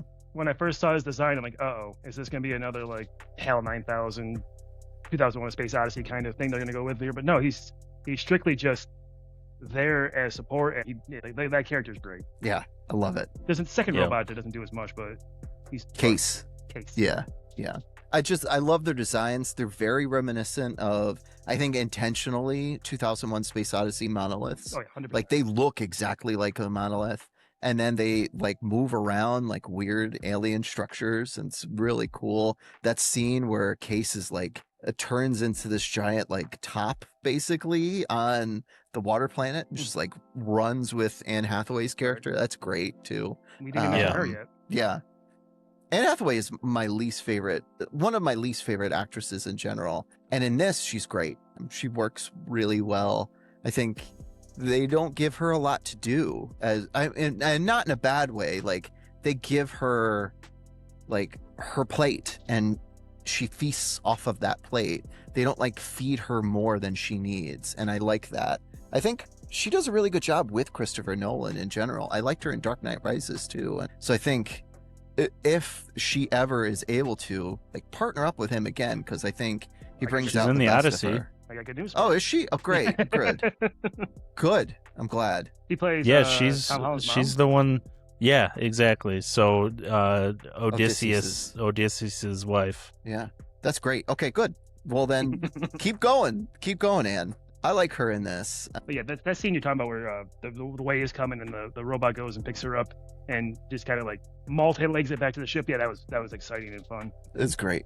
And then for some reason, Yeah. the Wes Bentley character doesn't get in the ship in time, but that was his choice, I guess. Yeah, He's just the- standing I there holding think- the door, and he's, I guess I'm good. Well, I think he's kind of like frozen in place of like he doesn't want to just abandon her, right? But he Right. waits just long enough that the robot like flies by him. Yeah. And by that point, Matthew McConaughey's basically like, well, we got to close the door one way or the other, so Yeah. bye. Yeah. I love Matthew McConaughey in this too. I know you're not a huge fan, Dan, but like he does a really good job. Like Yeah. he manages. This is when Matthew McConaughey, I think, was like at his high point of his career. He does a really great job here. Yeah, I agree. This is only a few years after he did, what's it called? I think this is like a year after True Detective. Yeah. I was gonna say I think Lincoln Lawyer was kind of his like relaunch. But I don't know. This when is that the came same year as True Detective. out. Yeah, there you go. That is quite the year for him. Yeah. Good for him. Yeah. But no, So when- coming out of that, Dan, you've seen True Detective season Yeah. 1, right? Yeah, he's great in that, but like that character is just a lot of fun. I Yeah. forget the guy's name, but yeah, I've grown Cole? more into. Rust Cole. I want to say I'm a fan of McConaughey at all, but I respect him more as an actor. Like he's kind of done the whole thing, like Channing Tatum did when he first came out. I despised Channing Tatum, and the more and more roles he does, the better and better he's been getting. Like, I don't mind him now. Yeah. I think this is the year after Dallas Buyers Club and Wolf of Wall Street Magic Mike and Mud were like a few years earlier than that. I still got to watch Mud. And so these are all like really big, like rebirth Matthew McConaughey stuff. But I think this is one of my favorite roles for him because he can still be Matthew McConaughey in it and very much cowboyish. And it does feel, I don't know, you correct me if I'm wrong if you feel otherwise, but like it does feel a little Clint Eastwoody in space. Like he feels kind of like Dirty Harry, Pale Rider, Man Without a Name in space. Yeah, he has his kids and there's a lot of like parental connections and grief and stuff like that. But also at the same time, it's just like, I got a mission to do. I got a thing to go. I got to do it. I'm going to do it right. You know, and he has his own kind of drive. But at the same time, like, yeah, I like the kind of thing that he's pulling from, which is this like, there's always that marrying of Westerns and science fiction. And I think here he marries it pretty well, too. Especially leaning into all the scenes with the farm. Yeah, exactly. The scene where like they chase down that low-flying drone and like he hacks it from like the truck to like it's believable. Like it's not like Mark Wahlberg in that one Transformers movie where like I'm a physicist. Yeah, sorry, that's it. Just you just got to take his word on it. Yep. Yeah. The black hole for me is the other big thing that like everybody talks about, but like obviously it has physics implications, like the way in which it was created, like influence physics, but like the beauty of that scene is just unbelievable. I've talked with people and they're like, oh yeah, I watched Interstellar. I was like, where did you watch it? Like, did you watch it? Are you talking about Gargantua? Yes. Like, where did you watch Interstellar? And they're like, oh, I watched it on my phone. I was like, put it on a big screen just for that scene. Like, that scene is unbelievable. Gargantua. It's great. Yeah. You only really get it when you're like watching it on a giant screen. Right. It's unbelievable. This would be a cool one to see in like IMAX if they ever re-put it out. It was great. Yeah. Re-released it, I should say. Yeah. Yeah, I saw this at the movies. It was wild. It's such a beautiful, beautiful movie. You can see sort of in all those scenes, like with all the planets and with everything, it very much feels like 2001: A Space Odyssey, right? Yes. Yeah. But it just doesn't let it linger the same way that 2001 does, you know? Like you'll get those panning shots of the planet, but only for like 5 seconds, and then it's back to the scene. But you get them, you know? The transitions between all the scenes are, you know, oh, we're going to look at Saturn here for a moment. Okay, now we're going to look at Gargantua for a moment. Okay, now we're going to look at this planet for a moment. And so it's always leaning into just the beauty of space. Yeah, which is why I'm glad when we started this whole sci-fi classic movie rewatch, or watch for me, for most of them, that we started off with 2001, because you see the threads that go through all these movies, like the beautiful sweeping shot, the establishing nothingness, but in a way that it feels like kind of everything. You know, that's a dumb statement, but you know what I mean? Like, yeah. Mm-hmm. Like it's just really cool to see like that the threads are still there, and it's still very much enjoyable. Like I said, I saw Project Hail Mary a month or so ago, and I saw the tying threads there too. Yeah, I remember watching Interstellar and thinking like there is a lot borrowed from 2001: Space Odyssey, but I never felt like it was stolen from, if that makes sense. Like it felt like, there is obviously an homage here and they're paying tribute, but it never felt like I'm going to take this scene and pluck it here. He always just did something a little bit different to make it uniquely his own. Yep. And I've really liked that. I think you're totally right, Pat. Like it doesn't linger. It like shows it and then moves on. It also shows, I think with Gargantua, like it's terrifying. Like that whole black hole situation is a terrifying situation. And much like in 2001, where he's going through and all of a sudden there's all these lights flashing everywhere, they do something similar with Matthew McConaughey's character, and it's just as terrifying, but in a different way. And then he ends up in the Tesseract, and it's a little bit different, not as abstract as what happens in 2001. But Yeah, that's that scene where he pulls the eject button while he's in there. Yeah. And you're just like, oh shit, what the hell is he gonna do now? Yeah. He's just like, I don't know. And it's great because from a science perspective, like you don't really know what happes inside a black hole. Usually, probably you like die and like get compressed and that's it. But I think like it's spaghettification, I think is the word that I've heard before. perfect. Like you probably doesn't get sound good. that. Yeah. But you could do what Matthew McConaughey does. Like who knows? It's cool because, like we said, it's sci-fi very much, but black holes exist and we don't know nothing about them, so that makes them inherently terrifying. Just like the bottom of the sea in the abyss, we don't know anything about that. Yeah, Is it terrifying? Yeah, they were making a big deal at the time too that Christopher Nolan was making every effort to make all of this, everything that happens in this movie, scientifically sound. You know, that like all of this is possible. There are a lot of unknowns out there, but he brought in the rocket scientists and all that to make it all scientifically make sense. And a lot of people said like this is the most scientifically accurate version of what you would expect in a black hole or in space in these instances, and the relativity effects and all of that. And I think it's interesting to see how Christopher Nolan keeps coming back to these ideas of playing with time specifically, and he really plays with it here to great effect. It is such an integral part of the plot and everything that happens throughout the movie, but it is a thing that he always comes back to. In Inception, you've got all the levels and they're all playing with time and how they're all interacting with each other. And I just watched Dunkirk, forgot that movie is 3 different timelines that all converge in the end. I watched it at the beginning and it's like, this thing 1 week, this thing 1 day, and I'm like, what is that? Like, what? I don't remember that. I'm like, what is going on here?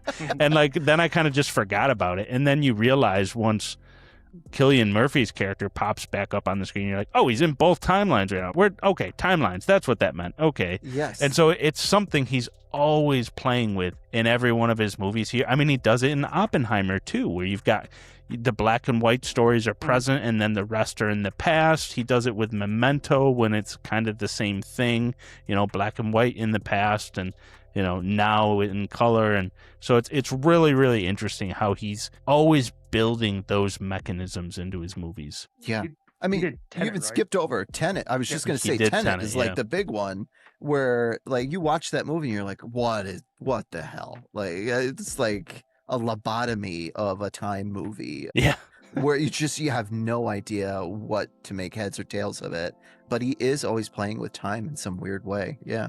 That's a good point. The scene in this where it gets me every time. And so watching this now, I cried twice during this movie when I watched it this week. And it's the classic scene where Matthew McConaughey is crying when he's talking to, or not talking to, but watching the video of his daughter.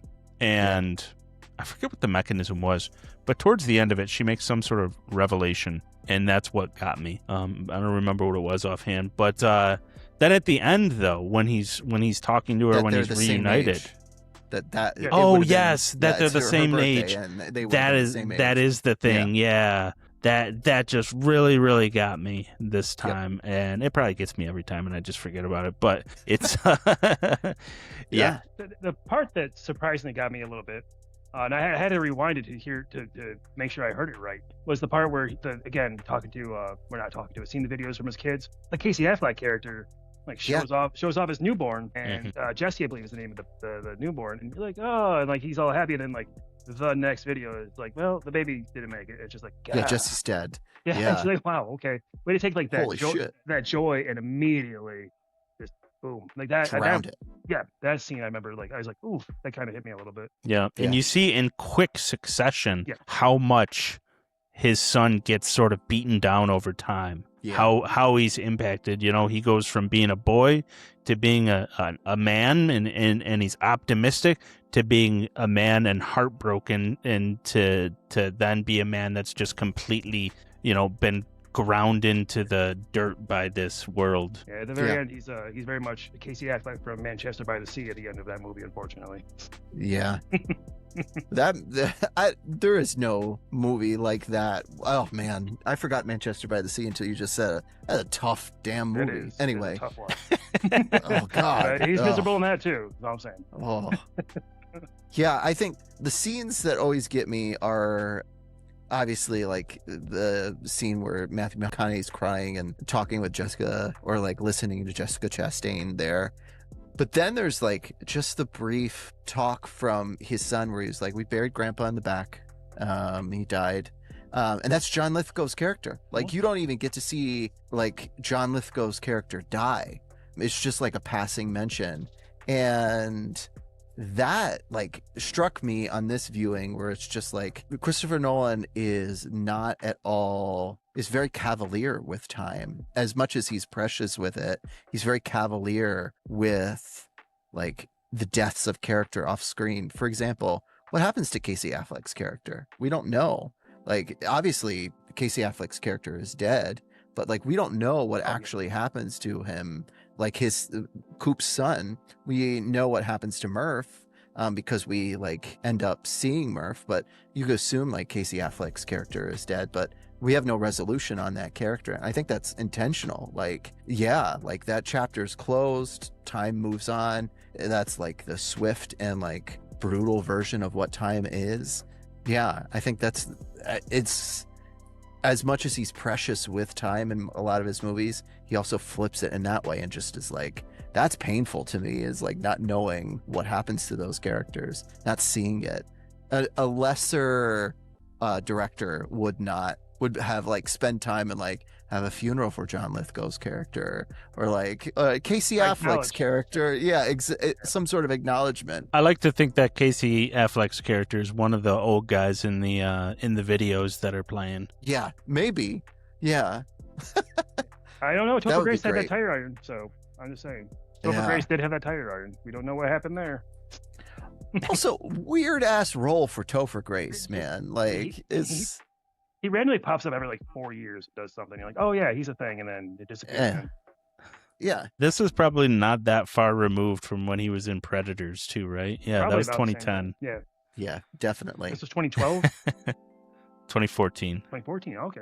That's also wild to me. It's like, this movie was made in 2014, and aside from the like Denis movies, I don't think any other movie has come close to like how I felt walking out of this movie. Like, it's only been the 2 Dune movies where I felt like, I can't believe I'm alive to watch this movie right now. Interstellar was that way, and the 2 Dune movies have been that way, and that's really been it for me. I just watched the 2 Dune movies, and I started reading Dune. Yeah. And I don't know, I feel like I've got a much greater appreciation for those movies as of late. Like, I've always enjoyed them, but I've really been enjoying them and just kind of dissecting sort of everything that's going on with those. I've always thought they were sort of well made. I don't know. I've really been appreciating those, so I'm really looking forward to the 3rd one. Me too. The book is great, though. I just turn on the 2nd movie and just will watch it and be like, what the hell am I watching? Like, this is great.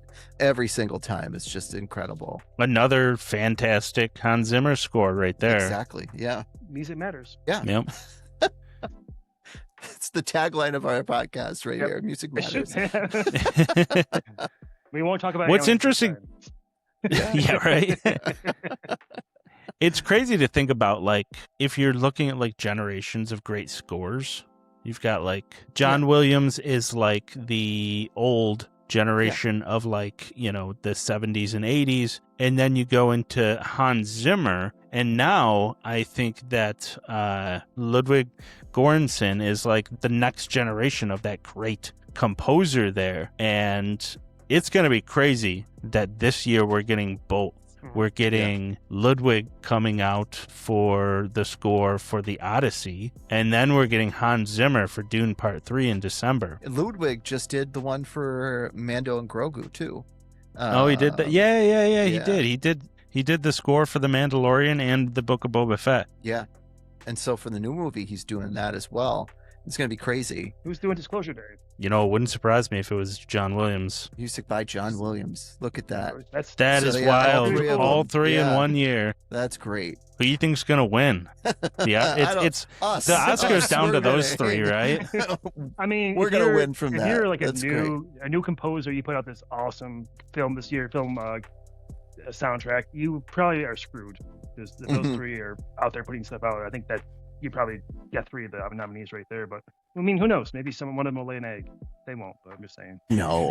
I'm pumped for that one. I like Spielberg a lot, so I'm really pumped for that one. Yeah. Yeah. So one thing I wanted to ask, Paul, what do you think? Is Cooper Station going back to Edmonds' planet at the end after Matthew McConaughey leaves? Oh, I would imagine. Well, isn't it just like sitting out past Saturn just right, like hovering? Yeah. Yeah. I would imagine so, right? Like, I think the trajectory of like humanity at this point is to eventually reach the point where they become those beings of the 5th dimension. Right. So I would imagine like they're heading that way. Yeah. Because they're not going to fix Earth. It would make sense right. to like to build a space station, get it operational, get it fully functional, as they obviously have, and then they're starting their trip towards that planet.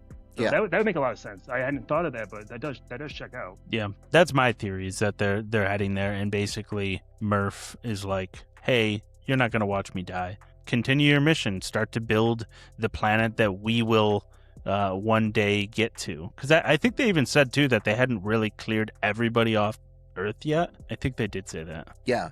I think I would like to see let's just speculate. If Christopher Nolan ever made a sequel to this, I think the thing that I would really like to see is what's going to happen with Cooper Station. Because I imagine they said that there's other stations, too. There's not just Cooper Station. There's like other ones. So what's happening with like flotilla of ships heading to Miller's planet? Like what's happening with them? It's kind of like a Battlestar Galactica experience. I was just thinking that. Yeah. That would be a great thing to see. Yeah. At the end there, she's like, go get that Anne Hathaway. And he's like, all right, I'll go get it. Yeah. I think he steals a ship too, if I remember correctly. Yeah.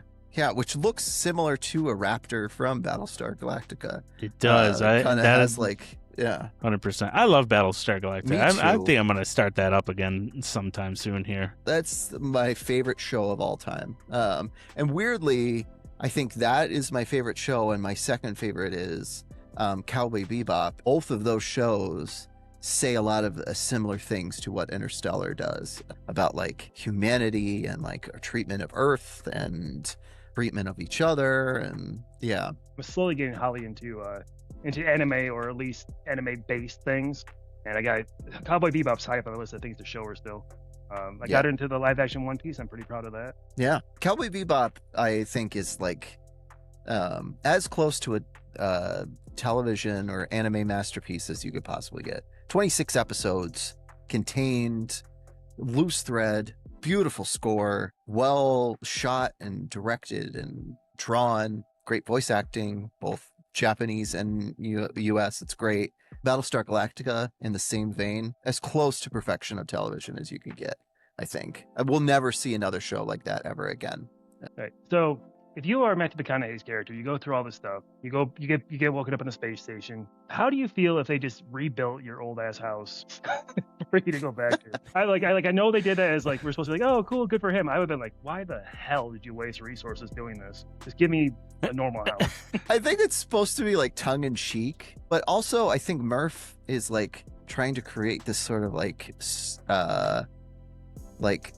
idol or some sort of like heroic image of who her dad and like the lineage of her family is, because her character's all about hope, and so everything that she does is meant to inspire. And so I think creating that like house and everything is meant to inspire people to like, oh, remember this person who saved us, and remember this person who inspired me, and remember where we came from in many ways. So it kind of fits with her character arc. Right, because it had like, I think it had velvet ropes. Maybe it was like a museum or something before he came back. So yeah, that makes a lot of sense. But I just feel like if I was his character, I'd be like, why? He was too. He's He like, was. I don't want to be here. Yeah. Yeah. You told them I like farming? That was a good scene, yeah. I like how Tars is inside the house too. Yeah. They're just like, They knew. threw They that knew. shit there, and they're like, you want us to get a new one? I just need a battery. We're gonna rebuild it. They find this robot. They know it's from that mission because Yeah. it's got its name and code all over. They're like, nah, throw it in that house. Don't worry about restarting it. What it knows, we don't need to know. We'll figure it out. No, Man. not to belittle it. Like, it was, honestly, that movie, like, I think I don't know if I said it, accurately enough, but like after the halfway point, it really kicked into gear for me, and I liked it so much more after that point. Like after they get off Earth and they're on the mission, that's when I really got going for me, and that's when I really enjoyed it the most. Yeah. That transition between those two things is wild too. When he decides to leave and he's driving away from the house, and it directly transitions into the launch. Mm-hmm. Yeah. As he's driving away, you hear the countdown start, and you hear the engines like revving up for the rocket ship as he's leaving, and Murph is like chasing him. I'm blown away by that scene every time I watch it over again. Yeah. I also really like the scene where they're in the wormhole and Anne Hathaway's character reaches out and is touching something, and then later you realize it's Matthew McConaughey's character.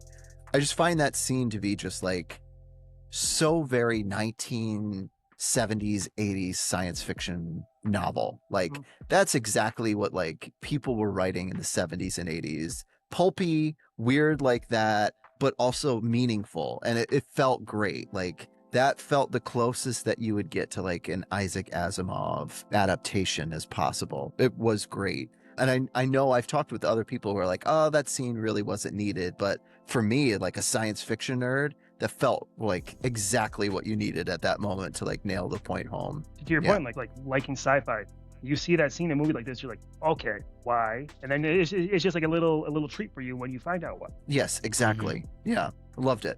And it kind of adds to that whole complex mystery of who and what the beings are, which is really interesting to sort of work out. Right, because they admit that they're beings, and they know there's beings, but they just don't know what they are, where they are, what time they are, any of that. So yeah, you're right. It adds to it. Yeah.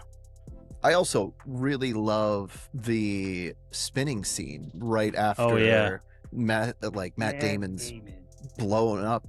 And the music is extraordinary at that moment, but the visual effects of that, like you're watching the whole, I can't think of what it's called, but it's like spinning and then the ship is trying to match it. Excellent. And we're talking about Project Hail Mary. They do something very similar in Project Hail Mary. And as I was watching it in Project Hail Mary, I was like, that's Interstellar. Like it feels like Interstellar. It's great. Yeah, that scene's awesome. That's a scene that I forget about. Me too. Between viewings. There's a lot of scenes in this that between viewings, I'm like, what happens to Matthew McConaughey or to Matt Damon's character? Like, where does that lead? And I just don't. The movie is so just complex and dense and all those things that it's just like you forget that entire scenes exist as you watch through it. So that's another reason that it's sort of a really cool experience each time to rewatch it. And unlike oh my gosh, The Abyss, where I say I have to buy it. I don't have to buy the Interstellar. I bought Interstellar years ago because I knew I was going to be a movie I would want to watch a bunch, and just for whatever reason, we've talked about this, Pat. Like it's the movie I put off watching the most of my life, probably. And I don't know why. And there's no reason for it other than my underlying not loving Matthew McConaughey. I guess probably the biggest reason. Well, then at this point, are there any? You did it with Oppenheimer. Now you've gotten this one. Are there any other Christopher Nolan movies you haven't seen? No, I think that's pretty much. I think I've seen all of them now. The only other movie that I think is in the same category right now would probably be Killers of the Flower Moon. Like I know I'll probably like that. But I still haven't watched that. It just me neither. Yeah, it's too long. I'll get to it eventually. Yeah.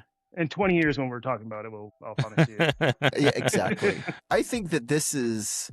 I talk a lot about like approachability for Christopher Nolan. Like there are some movies that are much more approachable than others. I think this is like medium approachability. It's a great movie to watch, but you have to watch it again in order to like fully get it. I think movies like Batman Begins and Dark Knight are movies that are like easy approachability. You can like walk into them and like enjoy it. You don't have to watch them over and over again in order to get the whole thing of it.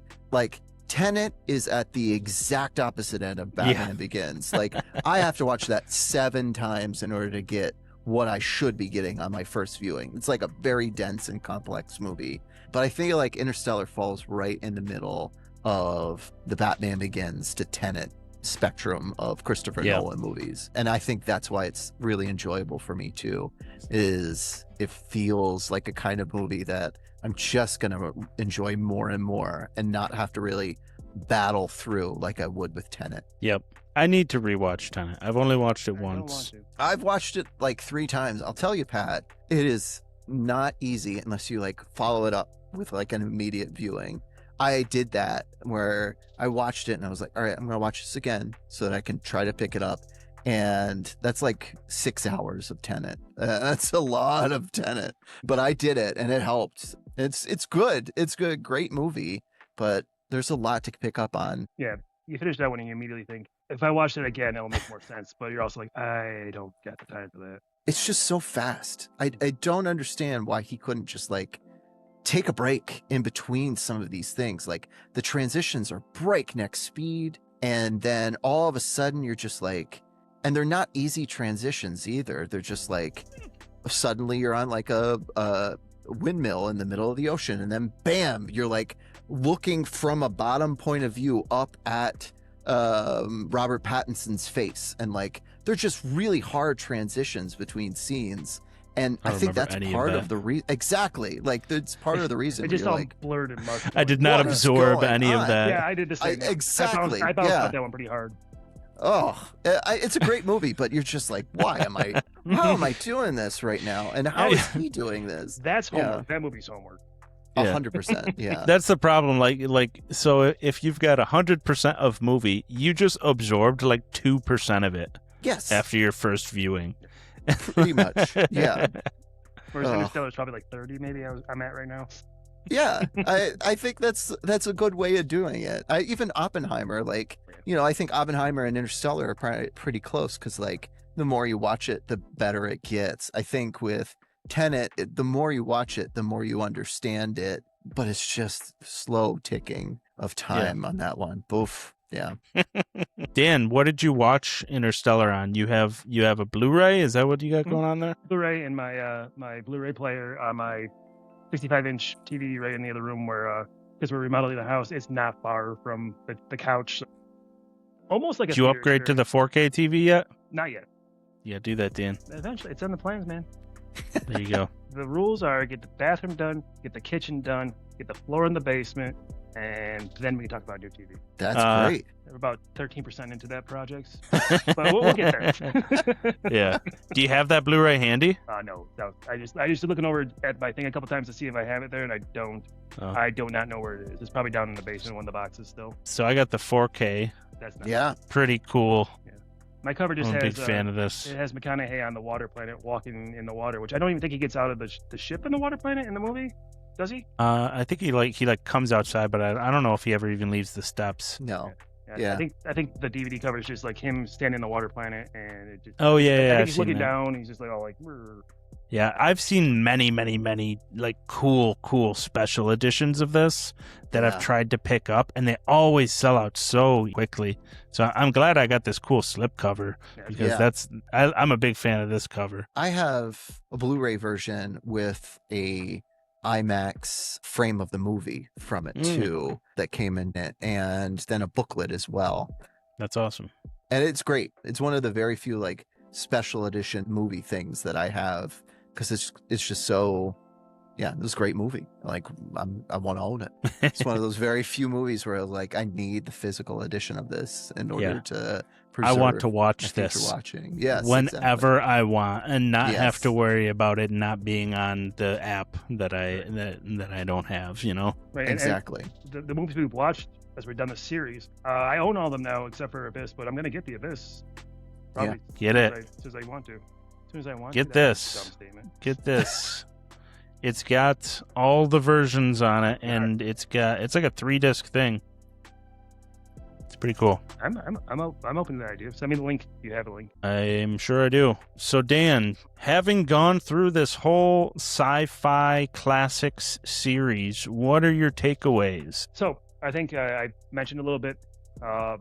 2001: Space Odyssey is maybe not the best of all these movies, but it is the foundation that they're all built off of. And I feel like watching that movie made me respect it so much. So that's my first big takeaway. Mm-hmm. I think it's a very reliable genre. I think it's like if we got one of these movies like every month, maybe it'd get exhausting because they're so infrequent. It's just exciting whenever one of them comes out. I think how to phrase this better. I love these types of movies, and I wish we had more. And I wish it wasn't like an event, than what like one of those came out. Kind of, you know what I mean? It might spin Yeah. my wheels here, but you guys know what I'm trying to say. Yeah, I think these, at least in my opinion, like a lot of what we watched is a product of like a different time, in my opinion. Like it's a product of a time when I think directors and actors and studios were willing to take chances in a little bit of a different way. And Interstellar, Blade Runner 2049, those are like aberrations. That just doesn't happen as much anymore. Whereas I think, The Abyss, I think The Abyss, and there's another movie that I constantly think of too. It's called The Core. It's a pulpy 90s. Aaron Eckhart, Delroy Lindo. I love that movie. And it was also on TNT and TBS all the time. Yeah. But like that kind of like science fiction-y movie, Deep Impact is another one. Those aren't made today because, one, they're expensive to make. Two, they don't have name recognition and probably won't make as much money. And three, they're just not easy to sell. You got the Greenland movies with Gerard Butler. Yeah, those which are direct onto Netflix. Like, I feel like, right? Aren't they? I think the new one did go to theaters. Okay. But like, yeah, it's just a product of a different time. I agree with you. Like, Thank you for saying that more eloquently. Yeah. Paul, what were your takeaways? Having, like, I know you've seen all of these, but having watched all of them now with renewed eyes in fairly quick succession. We started this in December. Yeah. I think Close Encounters is still probably the one movie for me that is like, it's probably the best of all of the ones that we've seen just from a personal standpoint. I really love it. But I think the main takeaway is it takes a really good director in order to pull this off, right? Like all of these movies that we watched are from very, very good directors. Yeah. And they are very complex ideas and complex scenes, and they require a lot of foresight and a lot of decisions. And so, all the way from Kubrick to Nolan right now, it required somebody to just sit down and like take a long time and put that like giant vision, whether they wrote it on their own or adapted it from a book or a screenplay. It requires like a really good director in order to direct this giant thing. And so I think that's my huge takeaway is like, Spielberg did it really well. I think each of these directors here, like Blade Runner 2049, if you were to tell me before that movie came out that there would be another Blade Runner movie that would be better than the Ridley Scott Blade Runner, I'd be like, that's ridiculous. Nobody's going to be better than the original Blade Runner. 2049 is better than Blade Runner. I would say so good that movie is. And so, yeah, I think that's my key takeaway. Yeah. Yeah. I think that, to your point, with the world of sci-fi and these worlds that they make on screen, you need a good director to make you believe in it as an audience. Like they have to do the world building, they have to do all those little things you mentioned so that you believe it, which is a huge part of the scope of sci-fi. Is like you have to think that these things can happen. Yeah. I think what's I guess my takeaway on all of it would be that all of these are unique visions, right? You've got that DNA that goes in between all of them, but every one of them is bringing their own unique flair to it. For Stanley Kubrick, it's all uniquely him, the way that story's told. Close Encounters of the Third Kind, it feels like a Spielberg movie. It looks like it's got all his own unique flares in there, So each one of these directors is doing that, but it's really impressive because all of them stand the test of time. Yeah. And so the key to doing that is writing a rich story and designing your props, designing your sets, all of those in ways that will stand the test of time. We didn't get into it, but on the Blu-ray for Interstellar, there's a whole documentary about behind the scenes shots of them putting together all these things and all the miniatures that Christopher Nolan used in those. And that's a big thing for Christopher Nolan, is he loves using miniatures. And that's why those stand the test of time. In Blade Runner, that's what he used. He used a ton of miniatures. And so when you're going to use things like CGI, you have to use it in a way where it's going to stand the test of time. And I think that's one of the big things with these, is they all visually stand the test of time because of how they were crafted. And then the stories are all extremely, extremely rich and complex. So that's why those things, they're unique and they're in depth, you know. So those stand the test of time. And so, yeah, I guess that's kind of my takeaway. Yeah, good takeaway. I would say also that like sci-fi is very much see what you like kind of thing. Like any person's like Mount Rushmore of favorite sci-fi movies will probably be different from the next person's, and that's okay. Yeah. The other thing that we have mentioned but haven't really like underlined here is music plays a huge role in each one of these movies. And so like I think both visually it's important to have these like great visuals, but it's really important to have a score that matches exactly what you're trying to tell. And like in many ways, there's a suspension of disbelief that needs to happen in order to get into it. And the music is part of that. Like, it really is a Pied Piper here of like dragging you emotionally into the story. So from Hans Zimmer all the way to like John Williams and all of the different people in between, like they have to do something very intentional in order to make you feel like you're part of that universe. And it's only the best ones that actually do it. I think all of these movies do it very, very well. Yeah. 100%. So, Paul, your favorite, you would say, of the 6 that we watched is Close Encounters? Probably Close Encounters, yeah, definitely. And then Interstellar right afterwards. Dan, what about you? I'd probably say Blade Runner 2049, which shocks the crap out of me. But then Close Encounters would be right behind it. Like, I love that movie, too. Like, I'm mad. I haven't watched that movie like 50 times in my life already. Yeah, it's fantastic. And I'm glad, you know, now that you've pointed it out, Paul, I do own all of these on physical editions as well. So I can watch all of those anytime I want to. And I didn't own Close Encounters before this, but now I do. And I got that cool box set for it. So. Yeah. I copied you, and I have that right over there. Yeah, you got it? That's awesome. I got it. Thing's so cool, man. It's really and awesome. It's cheap. It's only like $20. Yeah. Holly was playing the crap out of it. She kept putting the music on. I'm like, stop. Please stop. Like, I don't want you to ruin the battery in one day. Right? I think I told you, like, when that battery runs out, there's no replacing it. Oh, yeah. That's probably why I was like, stop, please.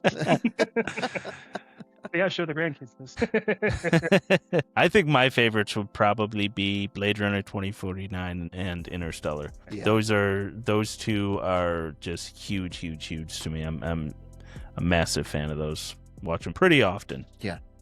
2049 is incredible. I think, like I said, if Dune 2 didn't come out, I think that would be my favorite Denis movie. Like, Dune 2 is so good. But 2049 has all of these. Yeah, it's just incredible. Yeah. It blew me away. It literally blew me away because I watched the first Blade Runner before it, and I enjoyed that movie. I'm like, all right, I see the hype. I get why people like this. And then that one's just like, holy crap, they just went above it in pretty much every way. Yeah. And how do you do that? I don't know how you do it. Really. Yeah, it's crazy. Mm-hmm. I think, like, if I were to recommend any movie to add on to like these 6, there's a couple, like there's 2 that I would add on. Obviously it's Alien 1. Like, I think Alien 1, if you add on to these 6, like adds in the Ridley Scott horror dimension that really wasn't here. But also weirdly, of all of these movies, I probably say Star Wars 1 should be on here as well. Like A New Hope, because a lot of the stuff that happens in Interstellar in 2049 is a direct rebuttal to a lot of the things that happen in the Star Wars movies, right? Like these kind of cheesy shots and weird things that happen and like, you know, leaning into the pulp. They are rebutted in these Denis and Christopher Nolan movies, intentionally so, with a lot of love, right? They're like lovingly rebuffed in order to make the genre less of a blockbuster and this pulpy thing and more of a hard science sort of thing. So I would add in Star Wars 1 and Alien as well to this like 6-movie mix. Oh, sure. One that I thought about, but I've only seen it once, and I only saw it when I was much, much, much younger, was Contact. I Yeah. wasn't sure if that one would be one that we should include. Contact is great. It's a Zemeckis film, and I think like the obvious like Robert Zemeckis choice would be Back to the Future. But I think Contact is great. Fifth Element is also one that I would say like Fifth Element is Luke Benson has really only done one great movie, and it's that, but it's so You don't like The friggin' Professional? I like The Professional. Not as much, but yeah. What about I mean, I like The Martian a lot. I might be alone on that one, but I thought The Martian was pretty good. No, The Martian's great. And then also, did you ever see Sunshine? Yeah. Oh, yeah. Good too. I think Sunshine's really good. Yeah, Sunshine is great. A lot to talk about with that one, too. We're missing like the big one, which is The Matrix, right? Like The Matrix is like seminal. Sci-fi is just so big. Like it's such a vast. Like you got like Edge of Tomorrow you could throw in there if you like Tom Cruise, I guess. If we're going to have like a 3-movie conversation between Blade Runner 2049 and Interstellar, I would add in Tron Legacy. I think those 3 movies are like the visual eye candy movies of science fiction in the past 20 years. I love Tron Legacy. I love Tron Legacy. There has been I just watched it like a week ago. In my entire life where I've walked out of the theater and been like, that was the best theater experience of my entire life. Like visually, sonically, emotionally, I was like overwhelmed. It's one of my favorite films to like see on a big screen because it's just so overwhelming. Another one that I stumbled upon when I was looking for the Abyss DVD, and I think you brought this one up the other day, Paul, but... Oh yeah, AI. I love AI. Yeah, young Jude Law in that too. Yeah, young Jude Law. It's Steven Spielberg and Kubrick. Yeah, I think Kubrick started it and then died, and then or something like that. Yes, yeah. That was an interesting thing I wanted to bring up about Interstellar. Is that an article was recently released where Steven Spielberg was talking about that he worked on Interstellar for like 10 years or something. And he was going to make it, and then it just fell apart. And he was like, he said basically, he was like, I was blown away by Interstellar, but he said it was starkly different than anything he would have ever done. Yeah. And by 10 years, it's actually 1 year. I just pulled up the article. It says Steven Spielberg worked on Interstellar for 1 year and says, I became fascinated with it before dropping out. It was a much better movie in Nolan's hands. Yeah, I cannot imagine at all what a Spielberg Interstellar would look like. Crazy. Yeah. Well, and this is written by Chris and Jonathan Nolan, so I can't help but wonder what the original version of that even was, where nobody else's name is even on it anymore. So it'd probably be a completely different movie. I bet you we see the beans. I bet you we see the beans if it was a Spielberg movie. Like he'd have some kind of form where they would show up and like talk to McConaughey or something. Like he would have like the very much, these are these things, this is what they want you to do kind of thing, instead of like the whole, you're in a Tesseract, you can pluck these things to make things happen here and there. I don't think they would have had the same ending at all. Maybe. I'm just reading. I scrolled down a little bit on the article, and it turns out Steven Spielberg hired Jonathan Nolan to write the script. Oh. And as Jonathan Nolan was seeing Steven Spielberg's like interest wane in it, he was like, "Hey, if you ever hit a point where you don't want to make this anymore, I know who does want to make it." Yeah, I know a guy. Yeah, he's like, he said he's bugging me about it already. So that's how that evolved. I mean, that's one hell of a script to hand off from Spielberg to Nolan. I don't even know. Trying to think about it, like, what would it even look like in Spielberg's hands? It'd be like completely different. Mm-hmm. Yeah. Wow. Crazy. You guys got anything else? No, my friend. I think I'm good. All yeah, right. Me too. Cool. All right. Thanks for catching another episode of the Bark Night Podcast. Follow, subscribe, and leave a rating to help keep the reels turning. Visit barknightmedia.com to find the latest episodes, blog articles, and to sign up for our newsletter. Till next time, keep celebrating great stories on and off the screen.